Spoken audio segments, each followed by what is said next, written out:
नमस्कार मित्रांनो, खुश आहात ना? नेहमी पॉझिटिव्ह राहा, नक्कीच खुश राहाल. मी दीपक जाधव, टीचर आणि मोटिवेटर. आपल्या चॅनलवर हेल्थ, वेल्थ आणि हॅपीनेस या विषयावर व्हिडिओज पोस्ट करीत असतो. ते बघा, वाचा, ऐका, पाठ करा, उपयोग करा आणि इतरांना सांगा. विश्वास ठेवा, नक्कीच फायदा होईल. मित्रांनो, आज आपण नवदुर्गा मातांविषयी खूप महत्त्वाची माहिती मिळवणार आहोत. चला तर मग सुरुवात करूया. मित्रांनो, नवदुर्गा म्हणजे हिंदू धर्मातील देवी दुर्गेची 9 रूपे, ज्यांची पूजा विशेषतः नवरात्रीच्या काळात केली जाते. नवरात्री म्हणजे 9 रात्रींचा सण. या 9 दिवसांमध्ये देवीच्या 9 रूपांची क्रमशः पूजा केली जाते. संपूर्ण नवरात्रात दररोज घरात धूप कापूर दाखवणे शुभ मानले जाते. नवदुर्गांची नावे क्रमाने पुढील प्रमाणे आहेत. पहिले रूप शैलपुत्री, दुसरे रूप ब्रह्मचारिणी, तिसरे रूप चंद्रघंटा, चौथे कुष्मांडा, पाचवे स्कंदमाता, सहावे कात्यायनी, सातवे कालरात्री, आठवे महागौरी आणि 9वे व शेवटचे रूप सिद्धिदात्री. नवरात्र हा एक वार्षिक हिंदू सण आहे, जो देवी दुर्गा मातेच्या सन्मानार्थ आश्विन महिन्याच्या पहिल्या 10 दिवसांत साजरा केला जातो. नवरात्रीच्या 9 रात्रींमध्ये देवीच्या या 9 रूपांची म्हणजेच नवदुर्गांची एकामागून एक अशी पूजा केली जाते. शेवटी 10व्या दिवशी दसरा साजरा केला जातो. या सणाचे मुख्य उद्दिष्ट वाईटावर चांगल्याचा विजय साजरा करणे हा आहे. पहिली देवी शैलपुत्री ही नवरात्रीतील पहिली नवदुर्गा आहे, जी पर्वतांचा राजा हिमावत याची कन्या आणि देवी पार्वती यांचे रूप आहे. तिला ऋषारूढा, शैलजा आणि उमा या नावांनीही ओळखले जाते. तिच्या एका हातात त्रिशूळ आणि दुसऱ्या हातात कमळ असते, तर ती नंदी नावाच्या बैलावर स्वार असते. देवी शैलपुत्री कठोर तपश्चर्या करणारी, सौंदर्य आणि दयाळूपणाची मूर्ती आहे. ती सर्व वन्य प्राण्यांची रक्षक आहे. देवी सतीचा पुनर्जन्म म्हणूनही तिला ओळखले जाते. देवी शैलपुत्रीचा स्वभाव शांत आणि साधा असून ती सौंदर्य व दयाळूपणाची मूर्ती आहे. नवरात्रीच्या पहिल्या दिवशी तिची पूजा केली जाते. ती कठोर तपश्चर्या करणारी आहे. कठोर तपश्चर्या करूनच देवी शैलपुत्रीने भगवान शंकराला प्रसन्न करून घेतले. देवी शैलपुत्रीची कथा आणि पूजा विधिवत केल्याने मनोकामना पूर्ण होतात असे मानले जाते. या पूजेने घरात आनंद येतो आणि घरात समृद्धी नांदते. शैलपुत्री देवीची भक्तिभावाने पूजा केल्यास देवीचा पूर्ण आशीर्वाद मिळतो. या देवीचे आवाहन सर्व नद्या, तीर्थ आणि सर्व दिशांनी केले जाते. मित्रांनो, दुसरी देवी ब्रह्मचारिणी. देवीचे हे नवदुर्गा रूपांपैकी दुसरे रूप असून ती तपस्विनीचे प्रतीक आहे. तिने भगवान शंकरांना प्रसन्न करण्यासाठी हजारो वर्षांची तपश्चर्या केली.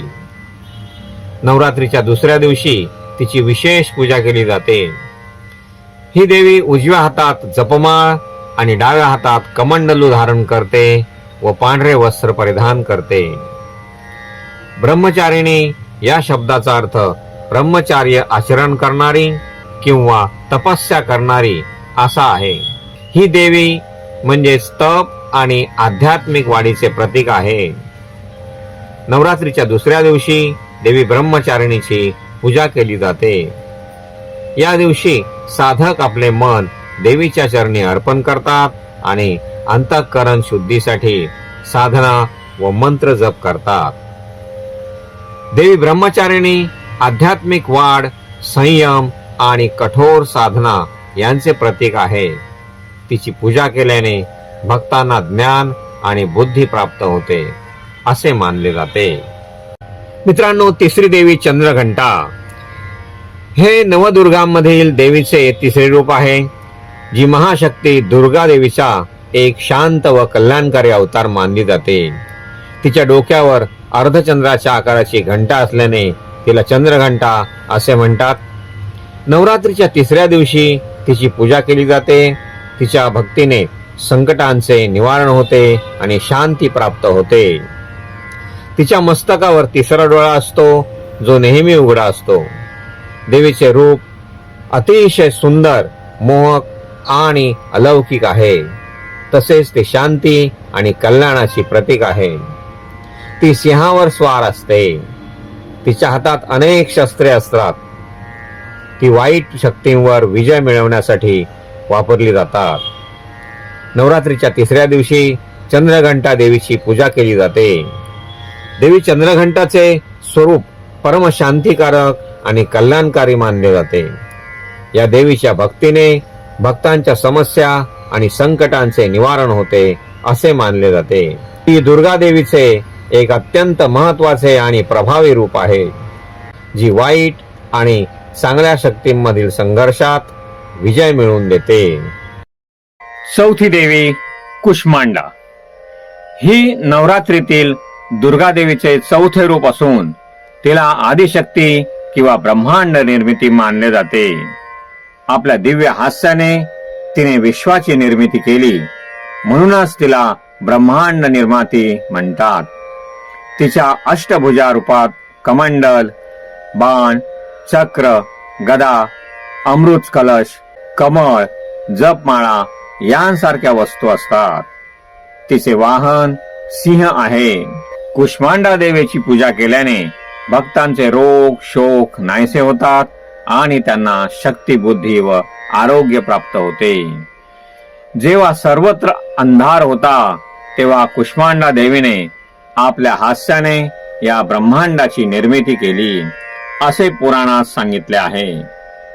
ती सूर्यमंडळात राहते आणि तिच्या तेजाने 10 दिशा प्रकाशित होतात. कुष्मांडा म्हणजेच कुम्हडा हा पदार्थ देवीला प्रिय मानला जातो, म्हणूनच तिचे नाव कुष्मांडा असे पडले. कुष्मांडा देवीची पूजा केल्याने भक्तांचे सर्व रोग व शारीरिक दोष दूर होतात आणि भक्तांना शक्ती, बुद्धी, बल आणि आरोग्य प्राप्त होते. या देवीच्या पूजेमुळे भक्तांच्या जीवनातील नकारात्मकता नाहीशी होऊन सकारात्मकतेचा संचार होतो.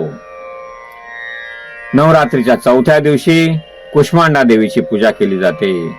कुष्मांडा देवीला लाल रंगाची फुले आवडतात, जसे की जास्वंद, गुलाब इत्यादी. नैवेद्यात मिठाई अर्पण करतात.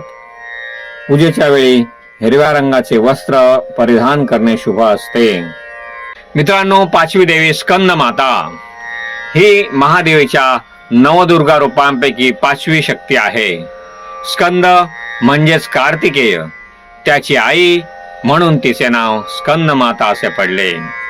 स्कंद माता कमळावर विराजमान असून तिला 4 हात आहेत, ज्यापैकी एका हातात ती बाळ कार्तिकेयला मांडीवर घेऊन बसलेली दिसते.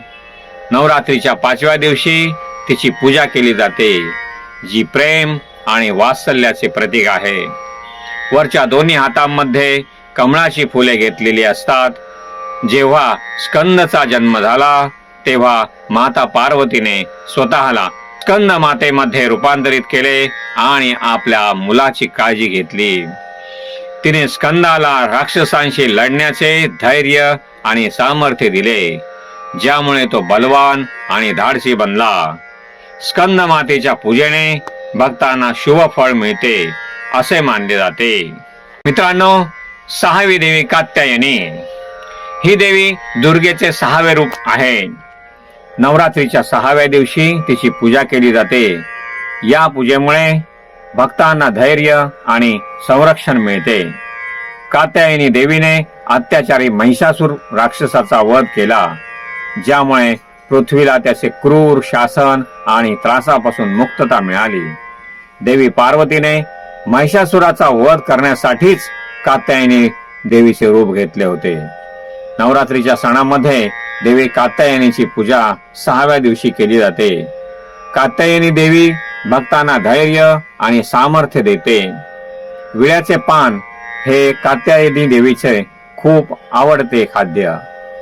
कात्यायनी देवीची आराधना केल्याने भक्तांना दुःख आणि संकटापासून मुक्ती मिळते, तसेच त्यांचे धैर्य सुद्धा वाढते. मित्रांनो, सातवी देवी कालरात्री देवी दुर्गेचे सातवे रूप आहे. ती अंधारावर प्रकाश आणि दुर्जनांचा नाश करणारी देवी म्हणून ओळखली जाते. नवरात्रीच्या सातव्या दिवशी तिची पूजा केली जाते आणि या देवीचे रूप गडद रंगाचे, डोळे लाल रंगाचे आणि गळ्यात नरमुंडांची माळ असते. कालरात्री देवीचे रूप अतिशय भयानक आहे, जे अज्ञानावर ज्ञानाच्या विजयाचे प्रतीक आहे. देवीचे नाव कालरात्री हे काल म्हणजेच वेळ आणि रात्री म्हणजेच रात्र या शब्दांवरून आले आहे, जे काळाच्या अनंत प्रवासाचे प्रतिनिधित्व करते. कालरात्री देवी दुष्टांचा आणि पाप्यांचा नाश करते. संकटावर मात करण्यासाठी तिला पूजले जाते. ती एक शक्तिशाली देवी असून अंधारावर दैवी प्रकाशाच्या विजयाचे प्रतिनिधित्व करते. देवीचा उल्लेख प्रथम देवी महात्म्यात आढळतो. नवरात्रीच्या सातव्या दिवशी देवी कालरात्रीची पूजा केली जाते. दुर्जनांचा नाश करण्याची आणि संकटावर मात करण्याची प्रार्थना केली जाते. मित्रांनो, आठवी देवी महागौरी हे देवी दुर्गेचे आठवे रूप आहे. नवरात्रीच्या आठव्या दिवशी तिची पूजा केली जाते. महागौरीला सौंदर्य, पवित्रता आणि ज्ञान देणारी देवी मानले जाते, जी भक्तांच्या सर्व इच्छा पूर्ण करते. तिच्या एका हातात त्रिशूल व दुसऱ्या हातात डमरू असते. ती श्वेतांबरी म्हणजेच पांढऱ्या वस्त्रांमध्ये असते. तिला शुभ आणि पवित्र मानले जाते. देवी महागौरीची उत्पत्ती देवतांच्या वैश्विक ऊर्जेतून झाली असे मानले जाते, ज्याचा उद्देश जगात शांती, पवित्रता आणि ज्ञान आणणे हा होता. ही देवी भक्तांच्या सर्व इच्छा पूर्ण करते आणि विश्वातील संतुलन राखते असे मानले जाते. नवरात्रीच्या आठव्या दिवशी देवी महादुर्गेची विशेष पूजा केली जाते. महागौरीला हलवापुरी आणि काळे चणे आवडतात, त्यामुळे या पदार्थांचा नैवेद्य दाखवला जातो. महागौरीला आदिशक्तीचे रूप मानले जाते. तसेच ती अन्नपूर्णा, ऐश्वर्य प्रदायिनी आणि चैतन्यमयी म्हणूनही ओळखली जाते. मित्रांनो, नववी देवी सिद्धिदात्री हे देवी दुर्गेचे नववे आणि अंतिम रूप आहे, जी नवरात्रीच्या 9व्या दिवशी पूजली जाते. या देवीच्या नावाचा अर्थ सिद्धी देणारी असा असून ती भक्तांना अलौकिक शक्ती आणि मोक्ष प्रदान करते. देवी सिद्धिदात्री चतुर्भुज असून तिच्या हातात कमळ, शंख, गदा आणि सुदर्शन चक्र असते. ती सिंहावर विराजमान असून कमळ पुष्पावर असते आणि तिचे वाहन सिंह आहे. देवी पुराणानुसार भगवान शिवानेही देवी सिद्धिदात्रीच्या कृपेनेच सिद्धी प्राप्त केल्या. त्यामुळे भगवान शिव अर्धनारीश्वर म्हणून ओळखले जातात. या देवीची पूजा केल्यास साधकांना लौकिक आणि पारलौकिक सर्व इच्छा पूर्ण होतात आणि ते सांसारिक दुःखातून मुक्त होतात असे मानले जाते. नवरात्रीच्या 9व्या दिवशी देवी सिद्धिदात्रीचे पूजन केले जाते. या दिवशी कन्या पूजनही केले जाते. ते देवी सिद्धिदात्रीला खूप आवडते. आदिशक्तीच्या पूजेचाच तो एक भाग आहे. मित्रांनो, नमस्कार. तुम्हाला नक्कीच व्हिडिओ आवडला असेल. व्हिडिओला लाईक करा, शेअर करा. तसेच माझ्या चॅनलला सबस्क्राईब केले नसेल तर आत्ताच करा.